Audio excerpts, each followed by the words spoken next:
सब लोग आपस में बातचीत कर रहे होते हैं। तभी वहाँ धृतराष्ट्र आकर कहता है कि राज्याभिषेक यज्ञ माना गया है शास्त्रों में, और धर्म यह कहता है कि ऐसा कोई भी यज्ञ एक अविवाहित व्यक्ति नहीं कर सकता।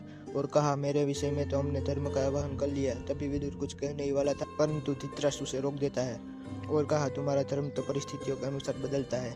दूसरी तरफ सत्यवती और भीष्म बात कर रहे होते हैं। सत्यवती कहती है कि हमें धृतराष्ट्र के मन का समाधान करना ही होगा, और कहा, गांधारी का भाई भी रह गया है, वो मुझे अत्यंत प्रपंची और कपटी दिखाई देता है। भीष्म ने कहा, यदि दो दीवारों में दुश्मनी हो जाए तो छत तो गिरती ही है। यदि पांडु और धृतराष्ट्र में दुश्मनी हो गई तो कुरुवंश के टुकड़े हो जाएंगे।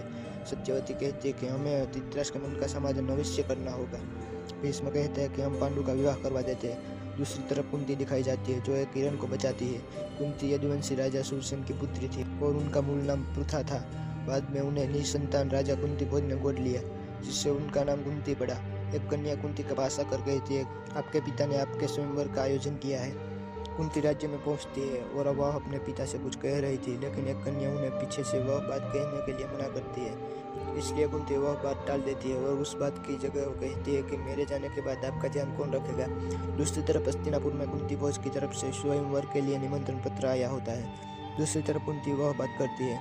महर्षि दुर्वासा कुंती की सेवा से खुश होते हैं और उसे एक मंत्र देते हैं जिससे वो किसी भी देवता का आह्वान कर उस देवता के द्वारा पुत्र की प्राप्ति कर सकती है। जब एक दिन कुंती सूर्यदेव को जल अर्पण कर रही होती है, तभी वह मंत्र बोलती है। तभी थोड़ी देर में सूर्य नारायण प्रकट होते हैं।